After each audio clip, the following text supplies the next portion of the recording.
She didn't just disrespect me. She staged it under chandeliers with cameras up. The moment that bucket hit, I stopped being her husband and became her problem. The Westbrook Grand Hotel smells like money and perfume trying to hide nerves. Pike Industries puts on a gala like it's charity, but it's really a scoreboard: who's rising, who's starving, who gets invited to the rope line by the bar.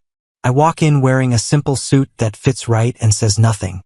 No flash, no badge, just me, moving through polished floors with the quiet hope that maybe tonight my wife will look at me like I belong beside her. Madison Cole sees me from across the ballroom. Her face tightens. Not a surprise calculation, like she's doing math and hates the answer. Her family's nearby. Robert with that lawyer smile that never reaches his eyes. Evan grinning like he's waiting for a joke to start. Linda scan me like I'm a stain that wandered off the carpet. I head toward Madison anyway. Husband moves. Normal move. She steps forward before I can reach her, cutting the distance like she's blocking a trespasser. "Excuse me," she says, loud enough for heads to turn. "Are you with someone?" I blink once. "I'm with you." Her laugh is small and sharp. "No, I mean on the list." The room tilts toward us. Executives in tuxes. HR smiles.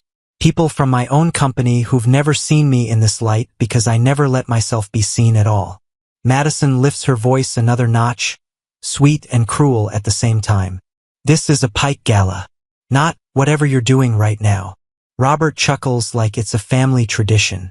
Evan adds, "Maybe he thought it was open to the unemployed guests." Phones come up, not all at once, like a wave, the kind of wave that never helps. I feel heat in my chest, old heat, the kind that wants to take over my mouth and ruin my life for a moment of relief. Madison watches for that. She wants the explosion. She wants proof. Instead, she turns like she's bored, walks 2 steps to a cleaning cart parked near the wall, an ugly thing in a beautiful room, and grabs the mop bucket. One motion, no hesitation, like she's practiced it in her head. Filthy water dumps over my hair, my face, my collar. Cold, gritty, stinking. It hits my shoulders and runs down my suit like I'm melting in front of them. The ballroom reacts the way crowds always do when they think there won't be consequences. Shock first, then laughter trying to sound classy. Whispers. A few gasps. Someone says my name like they're tasting it. Madison stands there, empty hands, smiling like she just won a game. I don't wipe my face right away. I don't curse. I don't beg. I don't ask why. I look at her, really look at her, and something goes quiet inside me. Not broken, settled. Because in that soaked, freezing second, I understand what I've been doing for months. Letting them define me with their mouths because I kept my name locked away like it was shame. I turn without a word and walk out through the ballroom doors. Water dripping onto marble. Cameras chasing the story Madison wrote. Let them record it. Tonight, I decided I'm gonna take the pen back. Morning in our rented place always starts the same. The old fridge humming like it's working overtime. Cheap coffee boiling too fast. Toast burned because the dial's broken and nobody fixes it. From the outside, it looks like life. From the inside, it's logistics. Madison moves through the kitchen in heels she doesn't need for work. Hair done. Makeup clean. Outfit sharp enough to cut someone. She's already in the world she cares about. I'm just a stop she makes on the way there. I slide a plate toward her. You want eggs? She doesn't look up from her phone. No. No thank you. No eye contact. Just a denial like I asked for access. I sip the coffee. Let the silence sit. I've learned the rhythm. If I speak too much, I get blamed for the mood. If I speak too little, I'm distant. Either way, she gets to be right. She checks her watch even though her phone is in her hand. I'm running late. Don't forget the rent hits tomorrow. I've got it. She pauses at the door. Not dramatic. Not emotional. Just routine. And then she does the thing. Her fingers slide to her left hand. The ring. Our ring. She twists it once, smooth and practiced, and lifts it off like she's taking off a watch before washing dishes. She doesn't glance at me while she does it. She opens her purse, reaches into the same inside pocket. like it has a purpose built for betrayal, and drops the ring in. Quiet, controlled, normal. That small motion lands harder than any shouting match. Because it tells me it's not an argument. It's not confusing. It's a policy. She's not busy. She's not stressed. She's living a public identity that doesn't include me, and she's been doing it long enough to make the movement efficient. I keep my voice calm. Why do you take it off? Her hand stills for half a second. Then she shrugs like I ask something childish. Because I don't want it snagging on anything. On what? She gives me a look, flat, warning. Can we not do this? I have a day. There it is. Not our day. Her day. Her life. I'm an inconvenience with a pulse. She opens the door. The gala's tonight. Don't start with me again. I don't chase her. I don't raise my voice. I don't block the doorway like some weak movie scene. I just watch her walk out. Ring hidden, shoulders squared. Already rehearsing whatever version of herself the building wants. The door clicks shut. The apartment goes quiet except for the fridge and my breathing. I stand there for a moment, coffee cooling in my hand, and the truth finally clicks into place like a lock turning. I've been letting her treat me like a problem because I kept acting like I had to earn my own respect. I set the mug down, grab my keys, walk to my plain sedan parked where nobody notices it, and I drive toward the truth she never bothered to learn, and the part of my life I've been keeping separate like it was something to apologize for. Not today. The gate recognizes my plate before I even slow down. Steel slides open like it's been waiting all morning. Pike Estate sits back from the road behind trees and quiet. The kind of quiet you buy on purpose. My father built it to be a fortress without looking like one. No flags, no flex, just distance. I drive through and park where the gravel is always raked. When I step out, the cold hits clean. No hotel perfume, no burnt toast, just air and space. The front door opens before I touch it. Good morning, Mr. Pike. The house manager says, like my name is weather, normal, expected. I nod and keep moving. Down the hall, past framed photos that don't need captions, into the room nobody outside my circle ever talks about. The war room is not dramatic. It's practical. Screens on the far wall. Live dashboards. Shipping. Labor. Revenue. Risk. A map with dots that mean real people doing real work. Numbers that don't care about Madison's smile or her family's opinions. Lauren Pierce is already there. Standing straight, tablet in hand, hair pulled back, eyes sharp. Morning, she says. Morning. She sets folders down in front of me. Thick ones. Clean tabs. The decisions that keep a company stable or turn it into a circus. Quarterly approvals, she says. Vendor renewals. Compensation adjustments. Internal promotions. I sit. Roll my shoulders once. Open the first folder. Sign. Flip. Sign. There's a calm to it. Not power tripping. Just stewardship. A man doing what he said he'd do when he took the seat. Then I hit the promotions list. And my stomach tightens. Madison Cole. Robert Cole. Evan Cole. All three lined up for raises, titles, access. Their names are sitting there like they belong. Lauren watches me without blinking. She doesn't comment. She never feeds emotion. She waits for instruction. I stare at Madison's name the longest. This is the woman who slips her ring off like it's a bad habit. The woman who's about to walk into a ballroom tonight and pretend she's alone. And I still sign. Because some part of me, stubborn, old, stupid, has been treating this marriage like an investment I can save with patience. My pen leaves ink on paper. Official. Final. But something else registers under the act, quiet and sharp. Every advantage they've been using to look down on me has been coming from my hand. I didn't follow her. Not with a tail, not with a tracker, not with jealousy like a teenager. I did it the way I do everything. Clean, legal, quiet. Later, the pieces came in through channels that don't gossip. Security logs. Calendar metadata. A few messages that weren't as deleted as she thought. The kind of truth that doesn't need drama to be deadly. Madison walks through Pike Industries like she's auditioning. Not for a role. For a life. She laughs too easily at jokes that aren't funny. She touches people's arms when she talks. She's good at reading rooms, good at feeding egos, good at playing small when it gets her invited into bigger circles. At her desk, the ring stays off. Always. She tells a small group by the coffee bar, "I'm basically single." Like it's a cute line. Like it makes her lighter. One of the women asks, "Seriously?" Madison smiles. Seriously.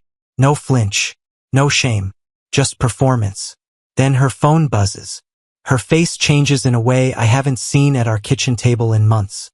Soft at the edges. Pleased. Private. Like someone just said her name the right way. The message isn't from a client. It's from Dylan Mercer. I know him. Not personally. He's too in love with himself to look down long enough to see the ground, but I know the file. Mid-level executive. Fast climber. Lives on charm and credit. Treats people like doors. Useful if they open, worthless if they don't. By late afternoon, Madison doesn't head to the employee lot. Don't wait for a rideshare. Don't take the route home. She walks out to the curb like she's expected. A black SUV rolls up. Dylan's in the driver's seat. He doesn't get out. Doesn't open her door. He just looks at her through the glass like she's an appointment. She slides into the passenger seat without hesitation. They pull away. The SUV heads toward the Westbrook Grand. Not the ballroom. The side entrance. The one staff uses when they don't want names written down in public places. And the staff knows. They don't ask questions. They don't look confused. They move like this has happened before. Across town, I'm signing contracts and stabilizing quarterlies, building value, protecting jobs, making sure the company stays solid. And she's building something too. A separate identity. A separate life. In her version, I'm not a partner. I'm a blind spot she learned to step around. She brings up the gala like it's a promotion she can wear.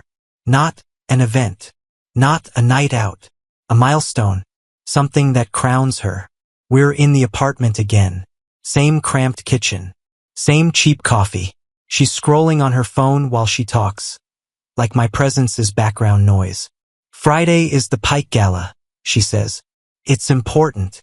I nod once. Okay. Spouses go. That simple question changes her posture.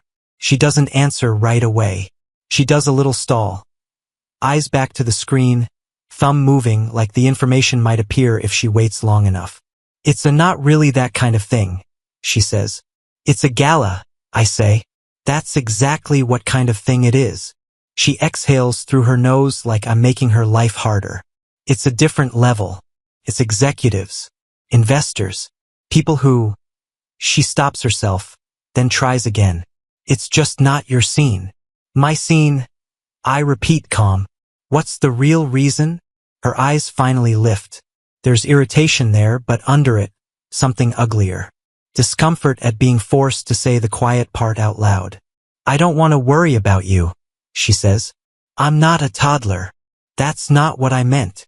Her tone sharpens. People ask questions. What questions? She hesitates, then lets it slip like she's tired of carrying the lie. What you do, where you're working. And I'm not doing that tonight. I set my mug down carefully. Doing what? Explaining, she says like the word tastes bad. Covering, smiling through it. So you're embarrassed. Her jaw flexes. Don't be dramatic. I'm asking you straight, I say. Are you ashamed of me? She rolls her eyes, the way she does when she wants the room to take her side. Except it's just us. No audience. No laughs to hide behind. I'm ashamed of the situation, she says. You're not stable right now. You're between jobs. It's not a good look. Not a good look. I repeat softer. She shrugs like it's obvious. This is my career. I worked for this. I'm not gonna walk in there and... She cuts herself off, then finishes anyway. And stand beside someone who doesn't match that world. There it is. Not concerned. Not love. Not partnership. A status line drawn right through our marriage. I watch her face while she waits for me to react. Waits for anger she can label as insecurity. Waits for pleading she can call it pathetic. Instead, I go quiet. Not because I accept it. Because I understand the rules now. This whole time, I've been asking for a seat in a life I'm financing. I've been trying to be chosen by a woman who's already been choosing applause over vows. I lift my eyes to hers. Do what you want, Madison. She frowns. What's that supposed to mean? It means the begging phase is over. But I don't say that part out loud. Not yet. 2 nights before the gala, we ate at her parents' place. The Coles don't have money the way Pike has money. They have presentations. Everything is clean, staged, and chosen to suggest status. Candles, wine that's too expensive for their comfort level, conversation that circles the same subject like a shark. Me. Robert sits at the head of the table like he's presiding over a verdict. Evan lounges back in his chair, grin ready. Linda smiles with her teeth, the kind of smile that doesn't warm anything. Madison sits beside me, posture perfect, hands folded like she's attending her own interview. Robert starts politely. So, he says, cutting his steak, how's the job search going? I take a sip of water. Fine. Evan snorts. Fine. That's a solid career plan. Linda tilts her head. Madison, honey, you must be so stressed, carrying everything. Madison doesn't correct her. She doesn't even look at me. Robert nods like Linda made a point worth recording. A man's supposed to provide. He says, voice calm, judgment underneath, especially when a woman is building something. Evan lifts his glass. To Madison, he says, actually doing something with her life. They drink. Madison smiles. Small. Grateful. Like their approval is oxygen. And that's the betrayal. Not their contempt. I expected that from people who think cruelty is confidence. It's her silence while they do it. She sits there letting me get treated like a cautionary tale, like a lesson they can point to when they want to feel superior. She doesn't defend me, doesn't modify it, doesn't even flinch. At one point, Linda says, you know, I always told Madison she could have married better. She says it softly, like it's motherly advice. Madison cuts her chicken and says nothing. I look at my wife's face and realize this isn't a misunderstanding. It's alignment. This is what she wants. Their world, their approval, their ladder, no matter who gets stepped on. By the time dessert comes, I'm not angry. I'm calibrated. Because now I see the system clearly. The Coles don't hate me. They enjoy looking down on me. And Madison has been trying to climb out of her own marriage just to keep up with them. When we leave, Madison talks about the gala like dinner was normal. I drive us home in silence. Not because I have nothing to say. Because I finally know exactly what I'm dealing with. I show up alone on purpose. Not because I don't have anyone. Because I want the truth unfiltered. No warning call. No softening the edges. No chance for Madison to rewrite the moment before it happens. I park the sedan in a spot that says nobody is important. No valet. No spotlight. Just metal cooling in the night. Inside, the ballroom is alive. Music. Laughter. Glass clinking like success is a drink you can order. I move through the entrance like any forgettable guest. Shoulders relaxed. Eyes open. I take in faces, clusters, power lines. I watch who leans into who holds court, who pretends not to care. Then Madison sees me. She breaks from her circle fast, smiling for show, speed in her heels. She reaches me with that party politeness already loaded in her voice. Oh my God, she says loud. What are you doing here? I keep my tone even. I came with you. Her smile tightens. No, you didn't. People start turning. It happens like gravity. A disturbance pulls attention. Madison angles her body like she's protecting the room from me. Like I'm something that might embarrass them. Do you have any idea how this looks? She says, not quietly. You can't just walk in. I'm your husband, I say. That word hits her like an insult. Her eyes flash. Then she chooses her move. She raises her voice and makes it a performance. Everyone, she says, laughing like it's adorable. I'm so sorry. He's not staff. He's not with Pike. He's just... She looks me up and down. Slow, cruel. An unemployed guest who got confused. Robert appears beside her like he's been summoned by the scent of weakness. Evan follows, already grinning. Linda hangs back, watching with satisfied eyes. Robert says, "Son, you're out of your depth." Evan adds, "This isn't a soup kitchen, man." Phones rise again. Familiar. Predictable. Madison's gaze flicks to the cleaning cart near the wall. The same ugly prop in a beautiful room. And I see her decision form before she moves, because she's not just trying to put me down. She's trying to erase me. She steps over, grabs the mop bucket with both hands like it's light, like humiliation is easy when you don't respect the target. I don't move.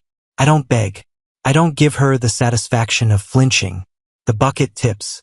Cold, filthy water crashes over my head and shoulders again, soaking my shirt, running into my eyes, dripping off my sleeves. The smell hits a half-second later, stale, sour, used. The room reacts like it's entertainment. A wave of laughter. Shock dressed up as fun. People whispering and filming because cruelty is safer when it's popular. Robert claps once. Just once. Like he's proud of her. Like he trained her for this. Madison stands there breathing hard through a smile, waiting for me to snap. Waiting for me to prove every insult they've ever thrown. I look at her, water sliding down my face, and I feel something settle deeper than anger. Finality. I turn.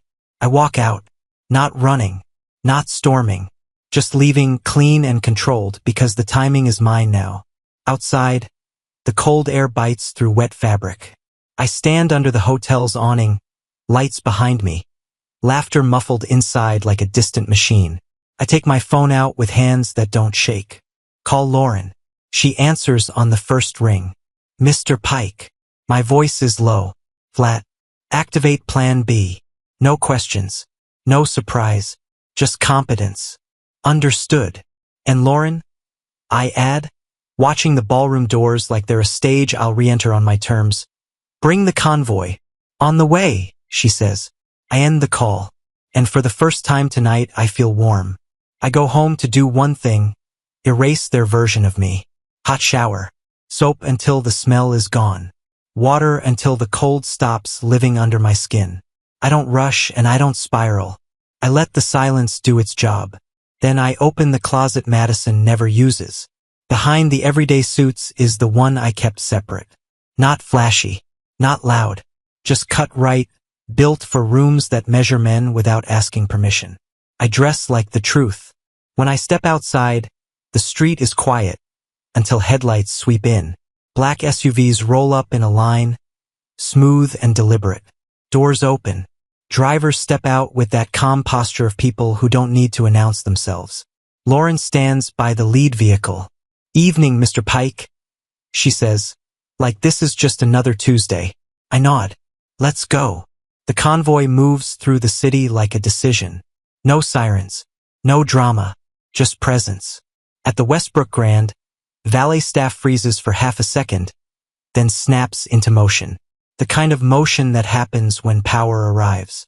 We enter through the main doors. Inside the ballroom, music is playing until it isn't. The sound cuts clean, like someone reached into the room and shut its mouth. The MC stares at a cue card he suddenly respects. "Ladies and gentlemen," he says, voice strained with forced confidence, "please welcome the CEO of Pike Industries." A hush spreads so fast it feels physical. I walk in, not fast, not slow, normal pace, the pace of a man who owns the air he's breathing. People don't recognize my face at first. They recognize the way the room shifts around me. They recognize Lauren on my shoulder. They recognize the way security straightens, the way executives stand up without being told. Then recognition hits in waves. A woman near the front whispers, "That's him." Another voice, "That's Pike." The crowd turns, and Madison sees me. Her expression collapses like a mask losing its straps. The bright, polished confidence drains out of her face and leaves something bare and frightened underneath. Robert's mouth falls open. For once, no lawyer smiled. Just disbelief. Evan's grin dies mid-breath, eyes flicking around like he wants someone to tell him this is a joke. And Dylan Mercer, standing too close to Madison, hand hovering like he owns her, goes pale. He knows exactly what this means. Not morally, professionally. I take the microphone from the MC without yanking it. without theatrics. I let the silence stretch until the room stops pretending it's amused.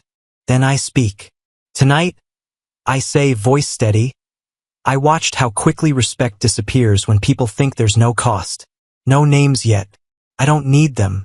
Every person in the room is already replaying what happened, trying to decide where they stood when it counted.